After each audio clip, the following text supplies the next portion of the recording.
Hey, welcome in. Welcome to the Arrowhead Addict podcast. We are here coming to you live. The Kansas City Chiefs are going to the Super Bowl. You only win a Super Bowl 2 times every 5 years, right?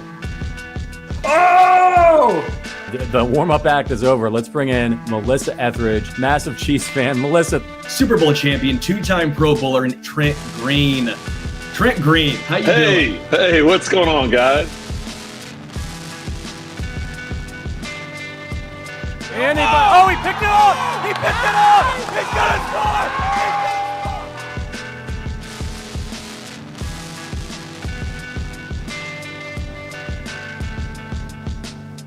And we'll see you next week, but until then, as always, go Chiefs.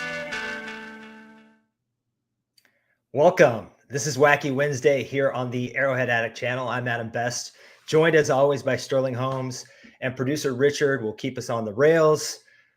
Whew, what a day. Big Joe Thuney trade that just kind of came out of nowhere and blindsided us. I'm glad that you have your Steve Jobs turtleneck on because we're going to have to do some big picture thinking here. Oh, yeah, baby. Big picture thinking. I am not happy. I am irked. They have my ire. I do not enjoy this move. I understand this move. Okay, we can get into that thought process. But I dislike this move. I loathe this move. Now, I think the main talking point here is the draft compensation, only a fourth, which we are going to get into all of that in just a moment. But I'm letting you know at the top of this segment and show right here, I don't like this. I don't. It does not inspire confidence. I am irate. I am livid, okay? This is like trading places, Dan Aykroyd and Eddie Murphy. For once, I'm like the positive Brett Veach. This is good. Let's stay positive and see this through. And you're like, everything's shit. Everything, Interesting. Well, let's go ahead and jump right into it. I don't think we have an ad read today.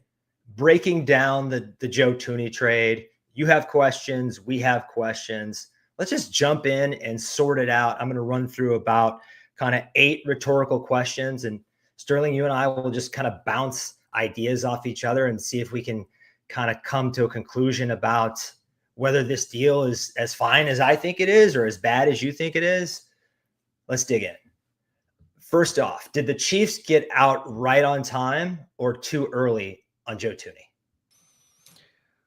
They got out too early, and this is one of those situations where I can slightly understand. Okay, if you want to break it down from this standpoint of what did the Patriots typically do during their dynasty? Did they go a year early or a year late? They went a year early. The point I think here is I think Toney still has 3 or so elite years left. I think guard specifically is a little different than some other positions. So, yes, they got out early, in my opinion. I also understand the thought process of he was on the final year of his contract, right? At the time, we thought there's no way he even sees this year. We thought he was going to be cut before this year even happened. And then we saw that, oh no, he's almost still ascending, if you will. Joe Thuney was as good as he's ever been in the NFL. And so we're sitting here going, okay, he's the best left guard in football. With the contracts rising at the guard position, as well as the larger salary cap overall, I think Joe Thuney's contract now actually makes sense this upcoming season. But with the Chiefs, again, this is what I think their thought process is they said, is it Trey or is it Joe? We're going to go with the younger guy. Okay. And they got a 4th round back for a guy that only had 1 year left on his contract. In the grand scheme of things, throughout NFL history, getting a 4th rounder back for a 1 year left for a guard is a pretty good return. Again, there's a multitude of reasons why I don't think this is a good move, but I think if you're going to say, did the Chiefs get out right on time or too early, I'm going to be in the camp of they got out too early on this move. But they at least got a 4th rounder back, so I at least understand it from that standpoint. I'd rather get out too early than too late on these things. In a vacuum, right? Dynasties aren't built by being sentimental. We saw that with the New England Patriots, most notably. So I definitely understand the logic, and I understand the logic of not betting on an outlier because he's going to be 33 this season. How long can he keep this up? He's kept it up so far. You sign him to a 3-year deal. What if he falls off a cliff and you're paying him $30 million in his last year?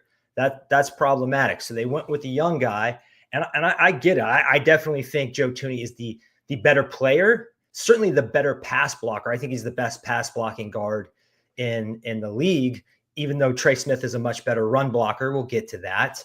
But at 25, I think Trey Smith has ample room to grow into becoming a better pass blocker, into becoming one of the better guards in the league. That's the bet they're making. 25-year-old versus 32-year-old. It makes some sense. And it also makes some sense not to spend $50 million in guards. So they kind of had to pick one. I just didn't think they were going to pick this way. I just didn't think a team like Chicago with a young quarterback would want to trade for someone as old as Joe Thuney. But you have to, when you have a developing quarterback on a rookie contract, you have to protect them. You have to surround them with talent so they develop properly, so you can see what you have. It's similar to what they're doing in Washington with Jaden Daniels and Deebo Samuel. I know different position, but you want to load up. So I guess it makes sense from their standpoint too. But overall, I'm fine with it. And I guess how fine with it depends on the moves they make next. And the first move they might make next, according to Nate Taylor, is the team will now pursue free agent left tackle Ronnie Stanley, who played basically all of last season, but does have a history of being injury plagued. Is this a wise move, Sterling? So at this standpoint, the answer is going to have to be yes. And we'll get into it. I saw some of the other questions you have posed. I'm not trying to give everything away right now. Bottom line is you better hope you get Ronnie Stanley, or else this move makes zero sense. If you don't get Ronnie Stanley, then what was this for? Because you're saying you could have kept Joe Thuney then for one more season. That's what it comes down to. If you miss out on Ronnie Stanley, then this entire move makes zero sense to me. If you get Cam Robinson, I would be even more befuddled. You're all of a sudden saying, okay, we have Jawan Taylor on the right side. We're about to get out of that contract. What if we just overpaid and got basically Jawan Taylor 2.0 and put him on the left side? Why? What's the thought process there? Ronnie Stanley at least has the upside, and we've seen the success. The issue is dog can never stay healthy. He stayed healthy this year in a contract year. I have a lot of concerns in that regard. I don't want to overpay. I don't want to give elite money to non-elite players. Joe Thuney, elite player, getting elite money, right? Jawan Taylor, non-elite player, getting elite money. I don't care about positional value necessarily in that regard. The thought process rings true, in my opinion. It's the same thing with quarterback. You don't overpay a guy like Brock Purdy, in my opinion, because he's not an elite quarterback, right? Like, I think it makes sense. What it comes down to is if they get Ronnie Stanley, this becomes more palatable. This becomes understandable. And again, some of the questions later on, I'll tell you why. But what it would come down to is then, what would you rather have? Would you rather have Ronnie Stanley, Trey Smith, and a fourth rounder? Or would you rather have Trey Smith, Joe Thuney, and let's say DJ Humphries? Because that's basically what you're looking at. That's basically what the difference would be. Because if you're saying you can get Ronnie Stanley, well, that means you could have kept Joe. That's what it breaks down to, at least in my mind. And if you want to view it that way, then who would you rather have? I think there's an alternative to both Cam Robinson and Ronnie Stanley. And I think it's Dan Moore from Pittsburgh. Now, he's not the sexiest name, but he's 4 years in the league, started at least 16 games every year, and he's solid. He's a solid, average, maybe ascending to slightly above average left tackle. And they can only allocate so many resources to one unit without the rest of the team falling apart. Now, I like how they've kept the secondary cheap. I like how they keep receivers cheap, but still they're on the verge of allocating a lot of pie to one unit. And they did last year. And Ronnie Stanley is probably going to cost, I think, at least $40 million for a couple of years. Maybe the injury history drives that down a little bit. Originally I thought it might be more like, I don't know, two for 50 or something like that. But I think the injury history comes into play here. But I would think about maybe going with somebody younger. Like Moore is 26, more durable, still has some untapped upside theoretically. And then you can maybe bring back Nick Bolton, maybe spend on a different position. I've been kind of anti-spend at wide receiver, but if we're spending less on the offensive line, maybe you can look at a Chase Young. There's different things you can do if you don't throw the bag at Ronnie Stanley. And it's just sort of mysterious to me how a guy can't get on the field and then suddenly a contract year comes and he's totally healthy. I just wonder if he can repeat that feat. Number 3, is this an admission that having the most expensive offensive line in football with a dominant interior but instability at tackle was a flawed build? Yes. Yes. And the Chiefs have tried at tackle. The issue is they've not drafted well, they've not developed well, and the free agents they brought in have not been good. The best tackle free agent has been what? Orlando Brown Jr., and that was a trade. If we're being honest, that's been the best left tackle since Eric Fisher. Best tackle since Eric Fisher. I know people are going to probably disagree, but I think... I agree. Donovan Smith was good enough. He was a great value. He was a great value for what they pay. I mean, unbelievable for what they paid. Sure, but people always look back at that season with rose-colored glasses. He was phenomenal in the playoffs. That's what matters. I get it. End of the day, that is what matters. He did his job on the biggest stage. I tip my cap. I appreciate everything Donovan Smith did. I'm not trying to knock that. But I think we look back and act like the entire regular season he was there in KC, no one had any qualms with him. I think people forget people were angry at Donovan Smith the same way they were angry with Orlando Brown Jr., the same way they were angry with other people. But because he was so good in the playoffs, people forget about that. They just completely wiped that from their memories. And I think that's just asinine, in my opinion. Point remains, is this the Chiefs? Where does the fault lie? Does the fault lie with Andy Heck for not developing? Is it drafting with Wanya Morris, Kingsley Suamataia, Lucas Niang? Does it come down to trading that Orlando Brown Jr. maybe didn't fit their thought process as good as they thought it was going to? Does it come down from, again, is this Andy Heck's inability to develop where Jawan Taylor's actually gone backwards, right? The whole thought process was he's young, he's athletic, he's going to get better. He has not gotten better. So I don't know where this comes from. I don't know where the Chiefs go necessarily. The Chiefs don't ever draft in the top 15, top 20. They're a victim of their own success. They don't have the ability, as other teams do, to give a guy like Kingsley Suamataia an entire season to take his lumps. If Kingsley played for the Panthers or the Jets or a plethora of other brutal teams, he'd have gotten every single game this year.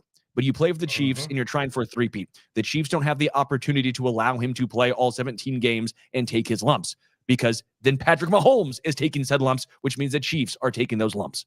So what it comes down to is, how do they find a way to adjust from here? Everything is a sunk cost, as we've talked about. And this is, in my opinion, as you pointed out, an admission that tackle needs to be more important. And the Chiefs showed that. They said, we have an all-pro left guard. We're going to get worse at left tackle. Or I guess better at left tackle, but worse at left guard. Way worse at left guard. Caliendo could not do it. His first game, Caliendo looked good. Was downhill from there. And the Chiefs still stuck with Joe Thuney. That right there was an admission that left tackle is more important than left guard. It is more important. And it's not for lack of trying how we ended up here. Sure, they signed Joe Thuney. But if we think back, they were trying to sign Trent Williams too. Trent Williams just ultimately decided at the last minute to go with San Francisco. He was seriously considering Kansas City. And like you said, all the developmental projects they've drafted haven't turned out. I agree theoretically that you keep taking bites at the apple. If you can't get into the top 20 to draft, or top 15 to draft a tackle, then you might as well wait into the second or third round to pick guys who have traits but haven't totally put it all together yet. Because picking a guy at 28 or 32, it's not going to be any different really than picking where Wanye or Kingsley or Lucas Niang got picked. So, but by the way, I'm with you. But by the way, then you have to let them take their lumps. If that's what, like, that's what makes it so hard for my. They did with Wanye a little bit. Did they really? Not really. They let him play 8 games his second year, and they moved him all around. Like, if we're being honest, that's fine and all, but it's why the developmental prospect does not necessarily work in Kansas City. Because they don't have the time to develop. The Chiefs they're not afforded that luxury. And so if you're only going to play, Kingsley Suamataia 2 games at left tackle and say he's already done, Well, then why would you keep drafting developmental guys? And then you're going to have to get a veteran or a more polished player because you're not giving them the time to develop. We knew this with Kingsley. We knew he was raw. We all understood that. And there has to be some sort of conversation. Again, nuance, everyone. The Chiefs went 15-2. I'm not saying burn this place down. Okay. I know it sounds like it. I'm trying to have some nuance here. But what it comes down to is if you drafted him as a left tackle, if through training camp you said he is our starting left tackle, after 2 games you say he's a guard, there's a disconnect somewhere. A massive disconnect somewhere.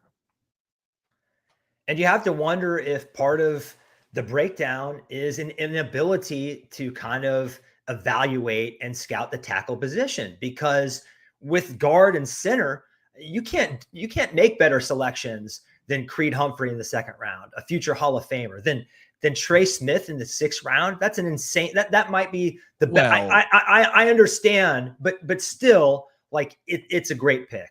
They've just done better there. And Joe Thuney was a great signing. So they're obviously firing when it comes to identifying interior offensive line talent and not really firing when it comes to the tackles, because they took a huge swing on Jawaan Taylor. And you were optimistic. I was, because of the traits, because honestly, he looked better in Jacksonville that last year than he ever has in Kansas City. I don't know why that is. Is part of that coaching? Is part of that the system?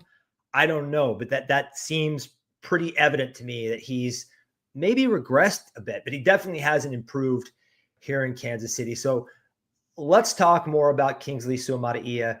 Did the Chiefs just signal that he's their new left guard? I think we'll get the first crack. I don't want to say for certain that he is the starting left guard, but he will get the first crack, which is fine, by the way. It's a sunk cost. If you're saying what's better, another year to develop, and then he only has 2 years left at tackle, maybe it's even right tackle, or 3 years playing good play at guard. What's the best value on that rookie contract? It might be the 3 years at guard. I also wonder, would we see Trey Smith go to left guard? He played left guard his last, 2 years at Tennessee. I also think that would give some stability to whoever the left tackle is going to be. If the left tackle is a new face, and you also have a second-year guy kind of learning a new position at left guard, and let's say it is Kingsley, that's a lot of new. How much is Patrick going to trust that on his blind side? I just wonder if they would consider moving Trey Smith back to his college position. I don't know. It's worth thinking about. It's the change from right guard to left guard is not as difficult from right tackle to left tackle. It's just not. I'm not saying it's easy, but your footwork just doesn't change as much. So I think it depends. If they bring in Ronnie Stanley, Jawaan Taylor needs the help more than Ronnie Stanley does, in my opinion. So it just depends who they bring in at left tackle. If they bring in someone like Dan Moore, they're starting DJ Humphries, I think you have to consider that. Back to Kingsley at guard. I just keep thinking about that opening night game where Xavier Worthy scores in an end around, and Kingsley Suamataia is pulling and running, and man, does he look good pulling. He looks athletic. He just looks great in space. So that has to be what they're thinking, that he's not very good at setting the edge and handling pass blockers, but he's big, he's athletic, he's fast. We can pull him, and he just might be better suited to be a guard. I mean, we don't know that when they drafted him that they weren't thinking he might be a guard, but let's see, because of his length, because of his arm length. And that's another reason why the Chiefs have a hard time finding tackles. I'm not saying they're wrong, but they have this threshold where you have to have 34-inch or longer arms, or you're not going to play tackle for them. Joe Thuney has 32-inch. You saw how that was kind of problematic for him. They would never go to someone like that unless it was in a pinch. So that also limits how many options they have. In this draft, they have essentially no options in the first round when it comes to guys who kind of meet their threshold. So that could have been a consideration, like, let's try him and let's move him if he doesn't work out. Yeah. Next up, since Toney was better at pass protecting than run blocking. Maybe this is Cope or Galaxy brain, but does this give the Chiefs the opportunity to build a better run game? No. I mean, was he better? Yeah, he was still a damn good run blocker too. Until they get a better running back, it doesn't really matter. I mean, we saw it last year. Pacheco doesn't have the vision. We're going to talk about that. We're going to talk about that later in the show. Pacheco doesn't have the vision to find the holes. Kareem Hunt had the vision, but not the athleticism. They need to find someone who has a combo of both. And that's what it comes down to. They need to figure that out because, yeah, Joe's a better pass blocker than run blocker, but it's because the Chiefs pass more than run. And Joe is still a good run blocker. I don't know, man. Until they get a more explosive running back who also has vision, the Chiefs' interior offensive line and offensive line as a whole, in my opinion, has actually been less than the sum of its parts. It's one of those situations where it's almost like if you sold each one individually off, right, they'd bring more back than what they have currently played like together, which is frustrating. We keep hearing about how great they are and all this stuff, but yet the results haven't quite been there. Again, outside of Creed Humphrey, who's just been phenomenal. I think the results have been there.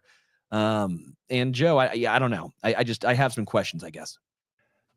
Well, you hit the nail on the head with they just don't have any talent at running back, especially with Isaiah Pacheco kind of taking a step back due to the injuries. And we don't know that he's ever going to be the same. Again, we'll talk more about the running game later, running backs in particular. I think they're not going to replace Joe Thuney as a pass protector. He's the best pass blocking guard in football. But can they find somebody who run blocks as well as him? I think they can. And can they upgrade at left tackle from a running game perspective? Because one of the things the Chiefs have been willing to give up to find pass protecting tackles is they basically said, we don't care if our tackles can run block. They have been bad when it comes to run blocking. Juwan Taylor, maybe not Orlando Brown Jr. as much, but Donovan Smith, these guys last year and Juwan Taylor just haven't been good. So I think in totality, you're looking at a running unit, run blocking unit that could be better, especially if they have a better running back. So I think when I said opportunity, maybe they're thinking like, we've got to put together a better running game. Because if you're paying Trey Smith, like one of the top 3 guards in the league, I mean, his biggest selling point is that he's a mauler in the run game, that he throws dudes out of the club. You have to take advantage of that. You have to get the ROI. You have to lean into that some, and they just haven't been able to do that. So, can I also just something very quickly?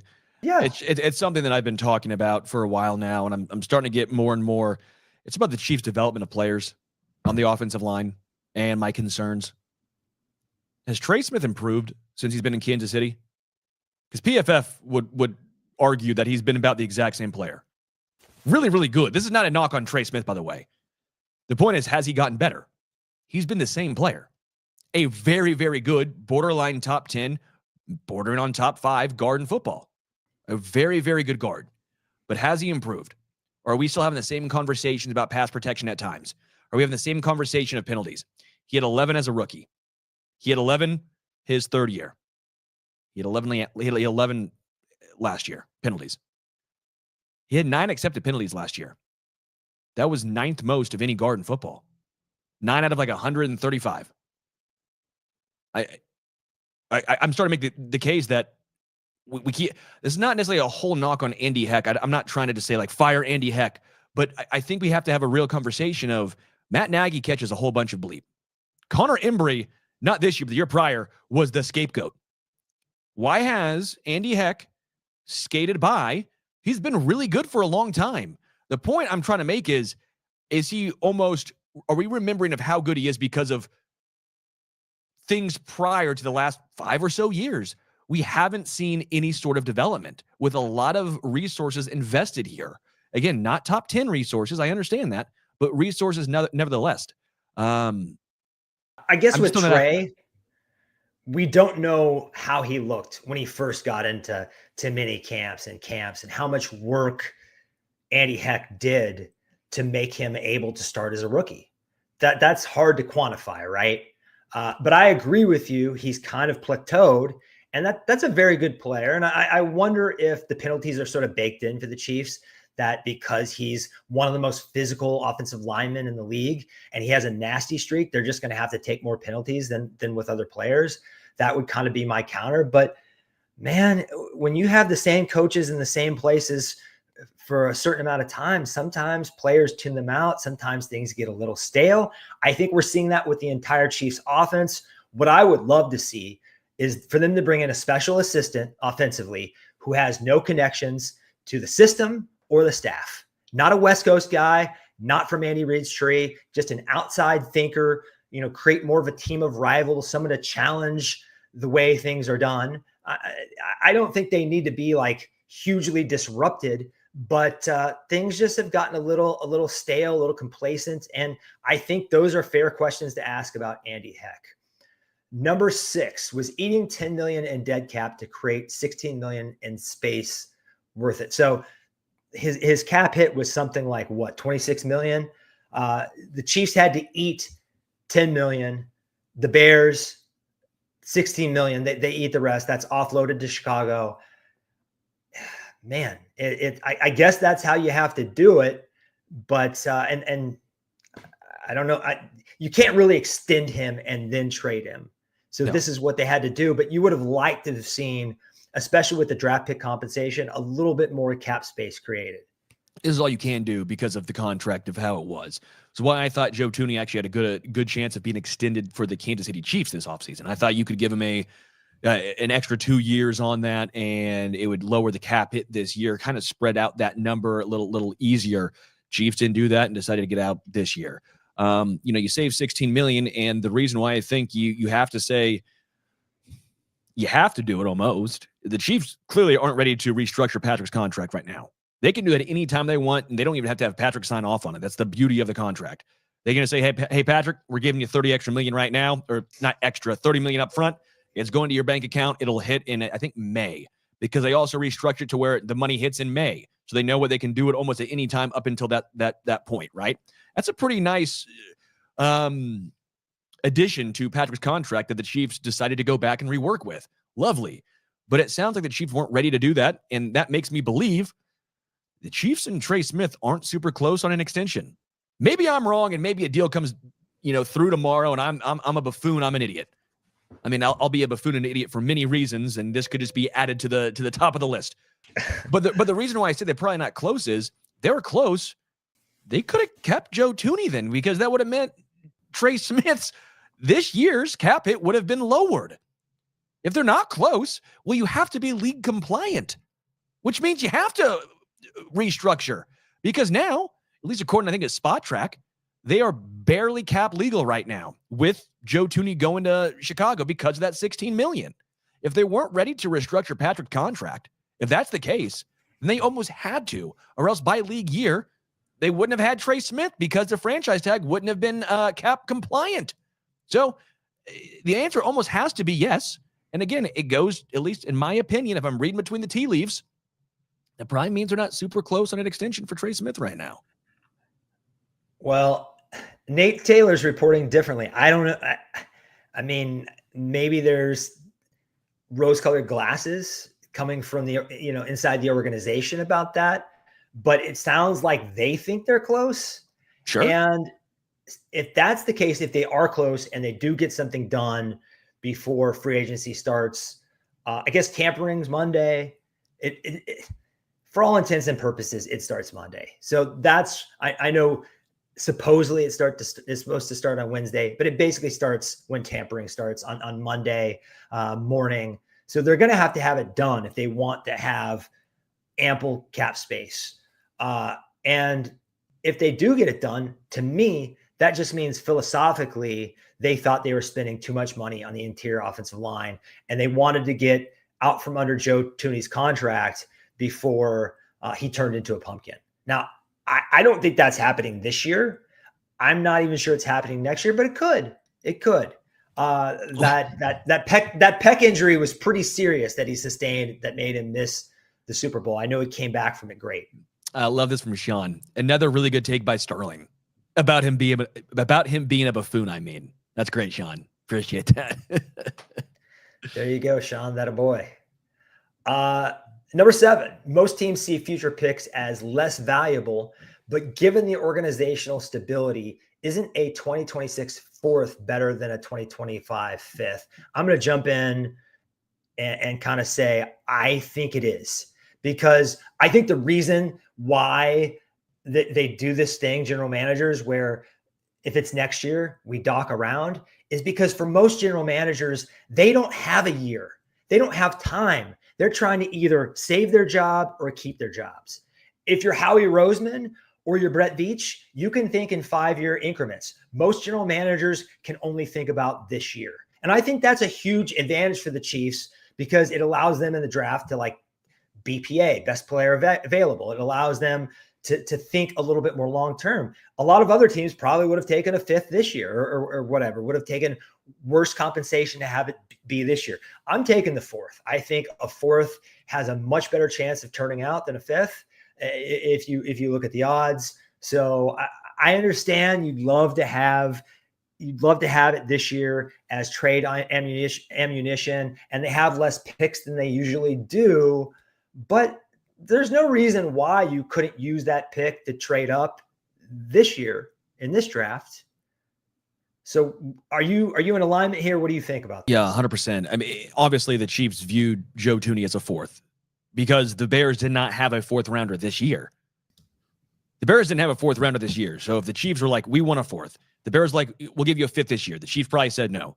The Chiefs probably asked about the 3rd this year. The Bears said no. Well, if you want a 4th, okay. Well, we don't have a 4th this year. We'll give you a 4th next year. And I think you're right. The Chiefs have the stability. They're going to be here a while. We know Brett Veach is going to be here a while. It's not as paramount, right? So Nope. Bears didn't have a 4th this year. This was best case scenario probably for both teams then. And you're right. If the Chiefs drafted with this 4th rounder, I might even be surprised because you're probably right. This will probably use as trade ammunition even this year.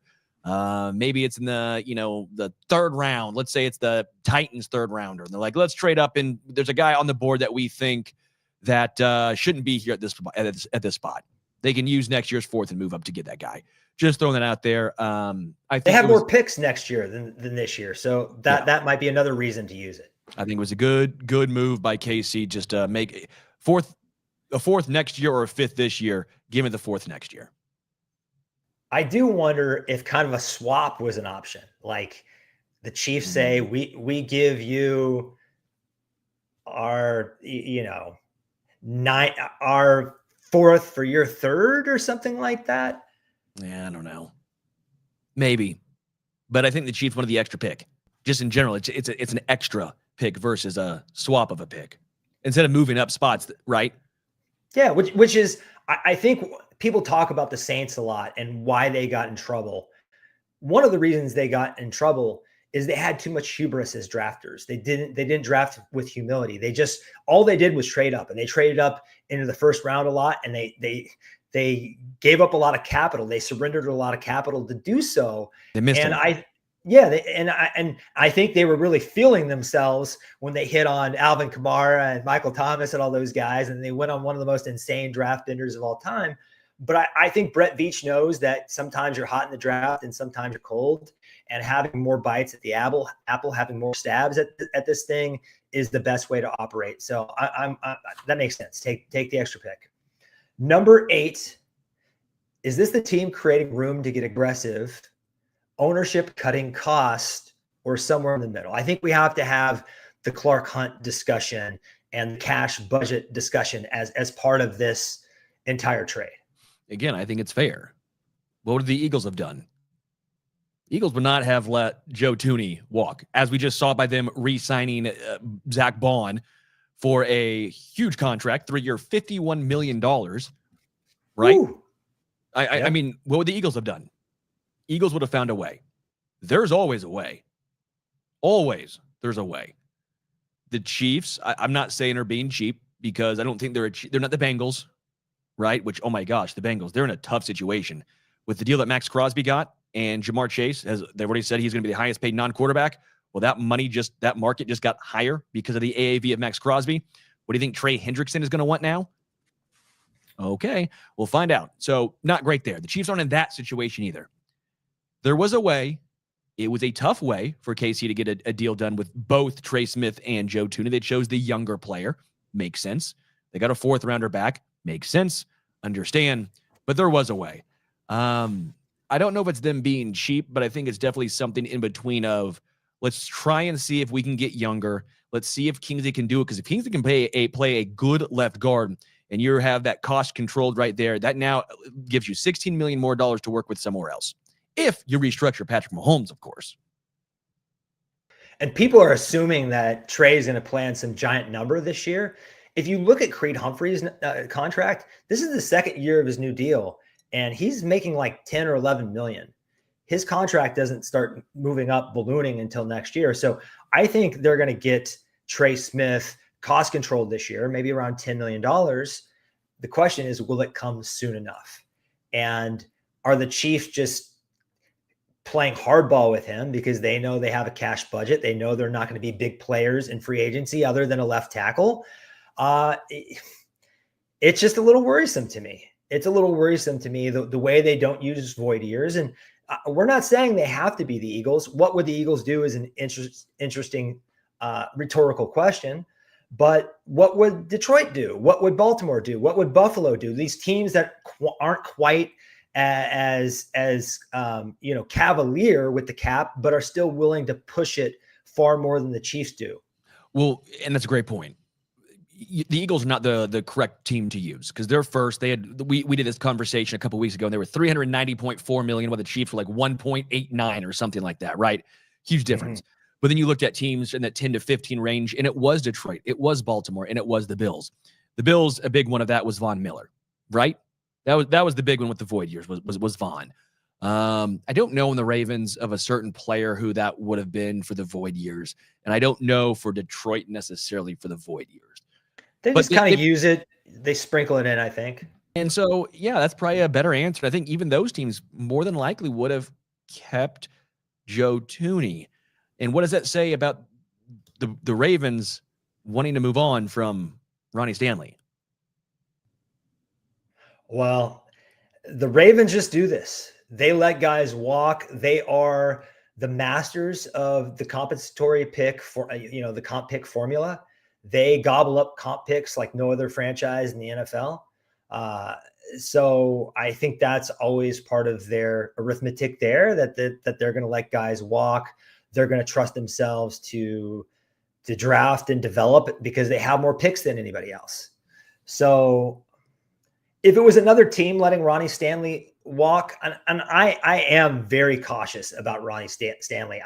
You're trading in, I know he missed the Super Bowl, but his pec was basically torn off. You're trading in one of the NFL's greatest Ironmen for a guy that basically for 2 seasons couldn't get on the damn field. It's a little scary to me. I know he's a very good player at probably the second most, if not second most, the third most behind pass rusher position in the NFL. But still, I'm worried. Bonus question here. I've been really all in on the Chiefs need to keep drafting wide receivers, keep that unit cheap, and maybe sprinkle in some vets. But now that they're spending less on the offensive line, we'll see. Does that change your thinking?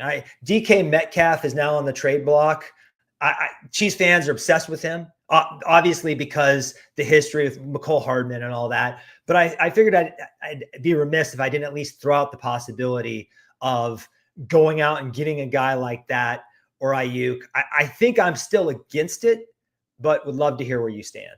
Yeah, it's tough. Will the wide receiver market recorrect?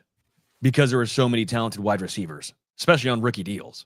If it recorrects, and let's just say, for example, those guys that were making $25 million a year are now making $18 million a year, just again, hypothetically, well, then yeah, the issue is DK Metcalf's going to get paid. It's not like you're trading for DK Metcalf and you have him on a rookie contract. No. You trade for DK Metcalf and then you're going to pay DK Metcalf a lot of money. And let's be real, Andy Reid in this offense, they don't use that big X type of receiver. They just don't. And I think I'm more of a fan of the cheaper veteran wide receiver, a better offensive line, spend money defensively, and keep taking shots at wide receiver because you've hit on the last 2. That's the way I go about this now. Again, when you have a quarterback on a non-rookie deal, it's a great contract for the Chiefs. Mahomes' contract really is. But Mahomes now has to elevate these guys, which he has shown the ability to do. He can't elevate those guys when he's constantly running for his life or when he's not on the field because the defense is getting just torn apart. The best Chiefs teams, the ones that have won the ring for the most part, are the most balanced teams, right? This year they went back to the Super Bowl. They were very balanced. The 2 previous years, very balanced teams. They didn't have Tyreek Hill, right? No. You're right. I mean, was it as fun to watch? No, it wasn't as fun to watch. But again, they were the most balanced teams. Mahomes can elevate guys. You can't elevate guys when you're running for your life and when you're not on the field, a.k.a. the defense. So I'm team draft wide receivers personally or cheaper veterans. I'm with you. I will say, just because Mahomes can do things the way he's been doing it doesn't mean they should. They've gone too far on putting too much on his plate. Sure. With the revolving tackles, with the revolving door at receiver. Some of that's not their fault. They weren't expecting Rashee Rice and Hollywood Brown to get hurt. Hollywood Brown, they should have been expecting him to get hurt given the history. But Rashee Rice, how are you going to know that? I kind of like them drafting receivers. And every time I throw that out, Chiefs fans are like, no, we don't need a receiver. The Chiefs aren't good at drafting tackles, man. They aren't good at drafting offensive tackles. I don't want them drafting offensive tackles. I don't really want them drafting edges. George Karlaftis has been good. He slipped to them. Everybody in the draft would have taken George Karlaftis there.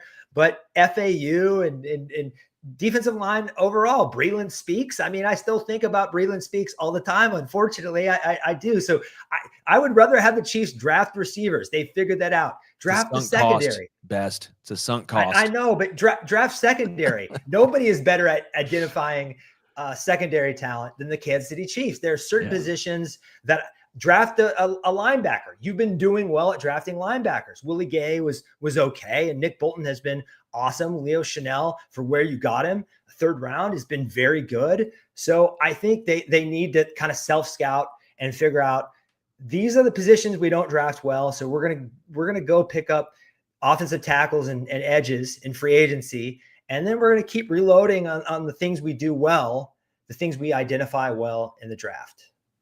Like it. That's where I'm at. Okay, the next segment, we're going to run through this really quick. I think it's going to be fun. Ranking the 2024 Chiefs running back group. So bottom 5.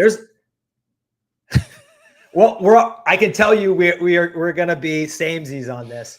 There's a perception that Andy Reid doesn't run enough. It's mostly true, but if you look backwards in the past, when he had guys like Brian Westbrook, when he had guys like Jamal Charles, he did feature them. Now, maybe not as much as Baltimore features Derrick Henry. That's never going to be who he is, especially when he has the most talented quarterback in the history of the game under center. But I think the real problem is a lack of talent. If you give Andy Reid a sports car to drive, he's going to drive it some. He's going to drive it much more than he is now. So what I want to do is I quickly want to run through every team, every division, and every team and list off the noteworthy running back talent they had. And then you and I are going to decide where the Chiefs rank. And I think it's going to be illuminating because people are like, well, he should have ran the ball a lot more in the Super Bowl. And he probably should have. But if I'm looking at Patrick Mahomes versus injured Isaiah Pacheco, who might as well be blindfolded playing, pin the tail on the donkey out there, or Kareem Hunt, who nobody else wanted Kareem Hunt. He was on the couch, man. And I appreciate how hard those guys played. They are tough. They gave it their all, but this isn't high school football. This isn't, we're trying to win championships here. So let's dig in before I get myself into more trouble here. I know how Kansas City loves its running backs. AFC East, Buffalo Bills, James Cook, Ray Davis, Ty Johnson. Better? That is better. All right. Miami Dolphins, Devon Achane. We can just stop right there. Raheem Mostert and Jalen Wright. Better. Raheem Mostert to KC, veteran guy. Come on, baby. And they also had explosive RB, free agent. Jeff Wilson. I have a counter for that later in the show. New England Patriots, Ramondre Stevenson and Antonio Gibson. Patriots, I think. I think it's better. I think you take Ramondre over Pacheco and you take Antonio at this point over Kareem Hunt. He's just got more juice. Not perfect players, but I think they got him by a little bit. And they're a good complementary group of Ramondre as the power guy with Antonio Gibson as a great pass catching back. Ex-receiver. Yeah. He would have been good in that Jerick McKinnon role, actually. New York Jets, Breece Hall, Braylon Allen, Isaiah Davis. Yeah, Jets running back room is actually really good. Yeah, really young too. Yeah. They just keep reloading there. AFC North, Baltimore Ravens. Do I even have to name? Just go to the teams. I will. Derrick Henry, Justice Hill, Keaton Mitchell. Okay. Yes, I will take the Ravens. Cincinnati Bengals, Chase Brown, Zach Moss. This one's close. I like Chase Brown. I think he's a good player. I'll probably go Bengals RB room, but that one's pretty close. Zach Moss took a step back, and both those guys have been injured, right? At some point, I'll say Bengals, but I think that one's pretty close. Cleveland Browns, Jerome Ford, compromised Nick Chubb, Pierre Strong, Deonta Foreman. Remember, this team let Kareem Hunt go. It didn't think Kareem Hunt was good enough to make the roster. With the way Nick Chubb took a step back this year, if you say the name Nick Chubb, I think everyone's going to say, "Oh yeah, Browns." I think that was equivalent to KC's this year. He wasn't good. Nick Chubb wasn't good. I think this was the equivalent. Like if you're saying like the Spider-Man pointing meme, was probably the Browns RB room and the KC. We'll say equivalent. Different kinds of players, but that's a team that's in the mix. I'll put a finger up there. Yeah, I ran through this with my brother earlier, and that was a team we had on our list of maybes. Pittsburgh Steelers, Najee Harris, Jalen Warren, and Cordero Patterson. I'm taking the Steelers. Definitely, yep. AFC South, Houston Texans, Joe Mixon and Dameon Pierce. Yeah, Mixon was really good this year. Chiefs actually have more depth, shockingly, than the Texans RB room. Yeah. But Mixon was actually pretty damn good, if a little inconsistent this year. So I'll go Texans just because of the upside of Mixon. Dameon Pierce is fine. He's Indianapolis Colts, Jonathan Taylor, Tyler Goodson, Trey Sermon. It doesn't really matter who's behind Jonathan Taylor. He went absolutely apeshit at the end of the year. Jacksonville Jaguars, Travis Etienne, and Tank Bigsby. I'm taking the Jags. Really complimentary players in the way they work. And it's not their fault. The line and the coaching has been bad there. Tennessee Titans, Tony Pollard and Tyjae Spears. It's pretty obvious that they're better. Yeah. NFC East, Dallas Cowboys. Now, the Chiefs may have these guys. Rico Dowdle, Ezekiel Elliott, Dalvin Cook, the corpse of Dalvin Cook, and Deuce Vaughn. Yeah, I'll go Chiefs. So that's 2. I'm going Chiefs too. New York Giants, Tyrone Tracy and Devin Singletary. No, Giants. Tyrone Tracy is a stud. And Devin Singletary as a 1B, you could do worse. Worse. I like Tyrone Tracy. I wanted the Chiefs. I was pounding the table for the Chiefs to take Tyrone Tracy last year. Philadelphia Eagles, Saquon Barkley, Kenneth Gainwell, and Will Shipley. I love Will Shipley too, actually, but he can't even see the field. He probably would have played, 40% of the time in Kansas City. Can't even see the damn field. Washington Commanders, Brian Robinson, Austin Eckler, Jeremy McNichols. I'll go Washington because McNichols is a good pass catcher. Eckler was actually really solid as the season went on this year. He honestly got more involved. And then Brian Robinson Jr. is a very solid power back. I'll go Washington. It's a underrated group, I thought. I think Brian Robinson Jr. might be the most underrated running back in the league. And I don't know if that's where he plays or what, but he's been good. NFC North, Chicago Bears, DeAndre Swift, Roshan Johnson, and Travis Homer. I will put that in the KC category. DeAndre Swift took a huge step back this year. I'll put the name sounds great, but the production was not. I will put that in the same boat as KC's this year. Yeah, I hear that. And I like Roshan Johnson too, but he hasn't really become who people hoped he might. Well, it's like David Montgomery. He's probably going to go somewhere else and all of a sudden turn into a stud. It could happen. Detroit Lions, Jahmyr Gibbs and David Montgomery. I mean, could it be more of a gap, than what is it? Sonic and Knuckles. Yeah. Green Bay Packers, Josh Jacobs, Marshawn Lloyd, and Emmanuel Wilson. They got us too.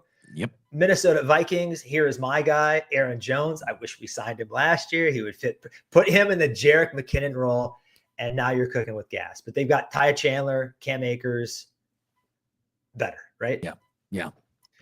NFC South, Atlanta Falcons, Bijan Robinson, Tyler Algier. And Tyler Algier is also awesome too. I mean, both those guys are phenomenal. I wish Algier would be a Chief. Like, stop hoarding 2 RB1s, Atlanta. Come on.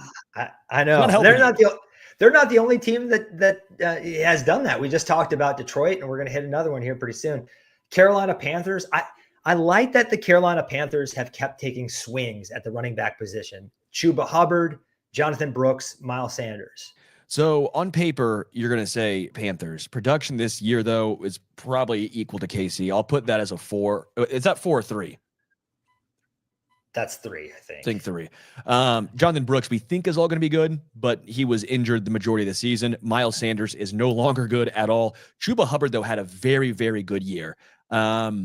He was considerably better than anybody on the Chiefs. Yeah, he was. But I don't think that Chuba Hubbard actually had a great year, which is funny because he really had done hardly anything in the NFL career. I thought he was about done. And then this year happened, and you're like, oh my gosh.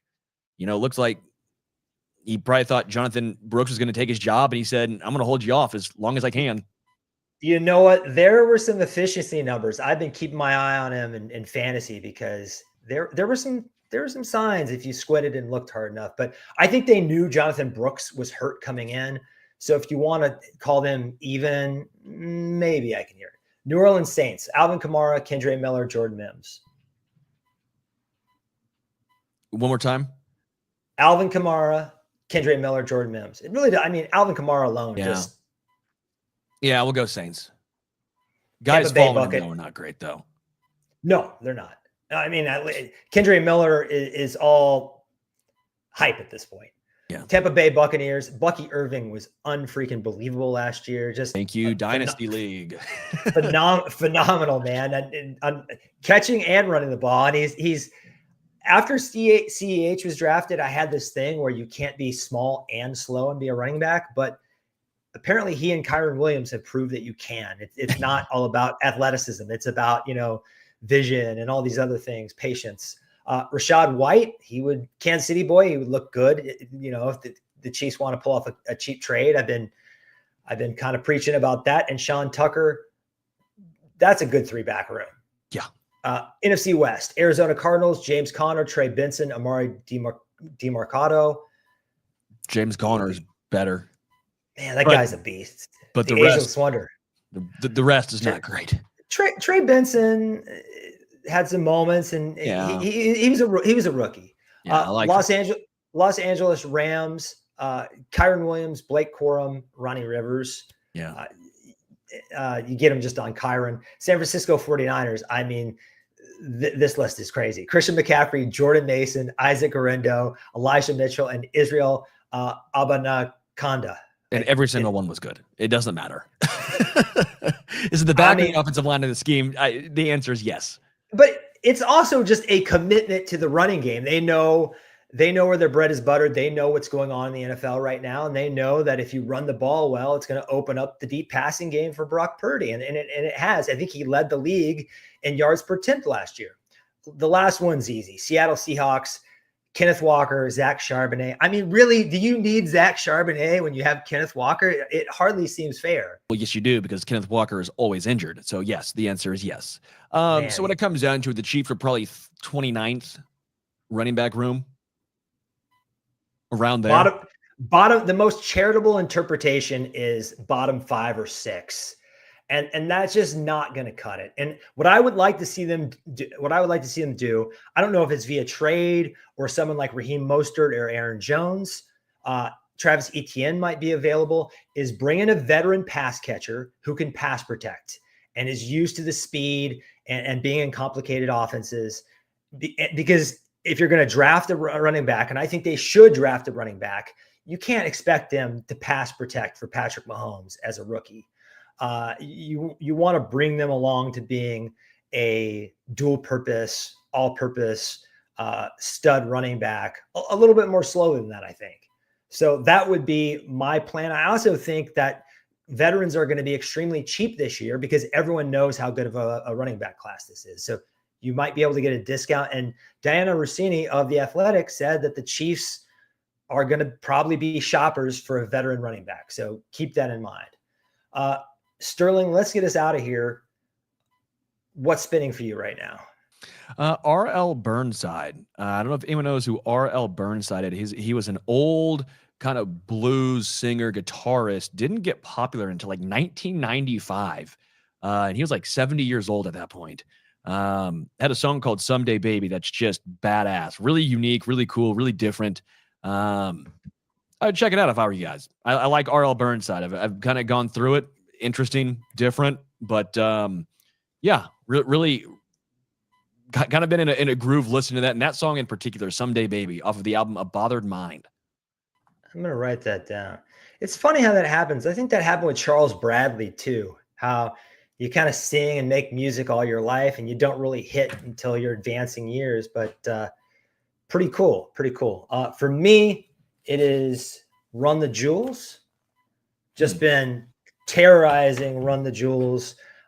They are kind of the unlikely combination of Killer Mike from Atlanta, who's kind of like this political in-your-face rapper from Atlanta, and then LP from New York City, who's kind of like this sci-fi oddball weirdo.